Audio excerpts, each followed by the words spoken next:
Permintaan itu sebagai presiden bisa saja, tapi harus ditindaklanjuti dengan faktual. Sekedar minta tidak lagi berobat, sementara kualitas layanan dan persepsi pelayanan di dalam negeri tidak memadai, maka hal itu, imbauan itu tidak akan jalan. Ya, kita harus realistis menilai kenapa orang berobat ke luar negeri.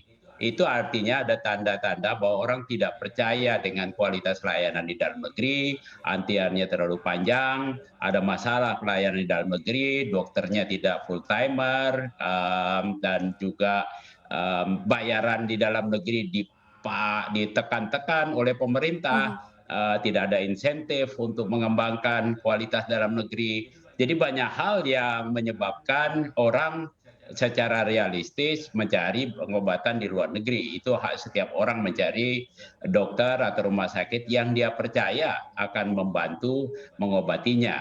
Nah, yang terbaik adalah pemerintah berikan insentif peningkatan kualitas, menjelaskan kepada publik bahwa kita mempunyai pelayanan yang bagus, berikan insentif supaya masyarakat bisa berobat dalam waktu tunggu yang pendek, kualitas layanan bagus, biaya yang dikeluarkan, kita sudah punya JKN, harus sedikit, tapi itu harus diikuti dengan bayaran JKN kepada rumah sakit yang realistis. Kalau ditekan-tekan, tidak akan terjadi perubahan itu. Ya, dipaksa-paksa nggak akan jalan karena setiap orang ingin menyelamatkan nyawanya, menyelamatkan dirinya, dia punya duit, dia akan ke luar negeri. Yang paling bagus adalah berikan insentif. Bagaimana supaya orang melihat dengan mata kepala sendiri, mengalami bahwa berobat di dalam negeri lebih murah, kualitas lebih baik. Kalau itu sudah terjadi, nggak perlu diminta-minta juga orang tidak akan keluar. Baik, saya akan ke Begitu Mbak Safira. baik, terima kasih. Saya akan ke Ya. Pak Ihsan Hanafi. Pak Ihsan, ini kalau menurut Anda apa sih alasan utamanya warga negara Indonesia ini memilih untuk berobat ke luar negeri? Ini Anda melihatnya seperti apa sebagai swasta sendiri? Ya, baik, terima kasih. Kita di Indonesia ini kan rumah sakit hampir lebih dari 3.000-an ya Pak ya, lebih dari 3.000-an rumah sakit, dan sekarang mungkin yang bekerja sama dengan BPJS hampir lebih dari 70% rumah sakit. Memang di rumah sakit swasta tidak semuanya bekerja dengan BPJS, jadi ada rumah sakit swasta tertentu yang melayani pasien-pasien non BPJS.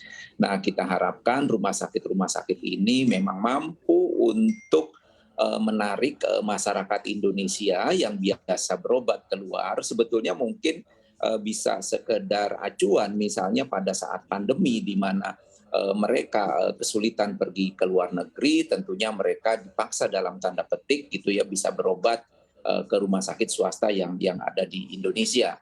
Tentunya memang ini tidak cukup, tadi disampaikan oleh Prof. Hasbullah gitu ya, bahwa memang perlu banyak insentif yang dilakukan oleh pemerintah kepada rumah sakit ya. Kita akui sendiri rumah sakit ini dalam membeli alkes aja gitu ya, pajaknya cukup mahal ya. Jadi ini untuk pengembangan alat kesehatan sendiri tentunya misalnya perlu insentif. Tadi tenaga, para dokter juga ya, dokter-dokter mungkin yang untuk mengambil subspesialistik juga ini ya harusnya mungkin diberi kemudahan untuk mereka bisa melanjutkan pendidikannya sehingga SDM yang ada di rumah sakit itu jauh lebih baik. Kita percaya banyak orang-orang yang di sekitar Malaysia ataupun negara-negara tetangga kita malah sekolah kedokterannya di kita gitu ya. Baik Pak. Nah, hanya saja pas berikutnya ini mereka kembali ke tempatnya, mereka mengembangkan fasilitas di tempat mereka masing-masing. Baik Pak Ihsan, kalau dari pandangan Arsi sendiri seperti apa sih kondisi bisnis rumah sakit saat ini? Apakah masih kesulitan untuk memperbaiki kualitas pengobatan dan teknologi dengan standar tinggi? Karena memang tadi seperti Anda tadi katakan harus menerapkan skema BPJS. Iya, baik. Ini kita akui, tadi Prof. Hasbullah sudah menyampaikan ya. Jadi kita dengan pasien melayani pasien BPJS nih Mbak. Jadi hampir lebih dari 6 tahun tarif itu tidak naik ya. Kita akui rumah sakit ini kesulitan sekali untuk mengembangkan alat kesehatannya, untuk mengembangkan teknologinya, untuk meningkatkan mutu layanannya. Ini sangat tidak mampu kalau pembayaran BPJS ini belum naik ya. Sekarang kita tahu inflasi juga terus meningkat, terus juga harga obat-obatan juga meningkat, biaya tenaga kerja kita meningkat. Tentunya kalau ada insentif tadi misalnya pembayaran tarif BPJS ini meningkat, tentunya ini akan menjadi semacam bensin lah untuk rumah sakit itu bisa maju dan bisa lebih berkembang lagi gitu, Mbak. Baik Pak.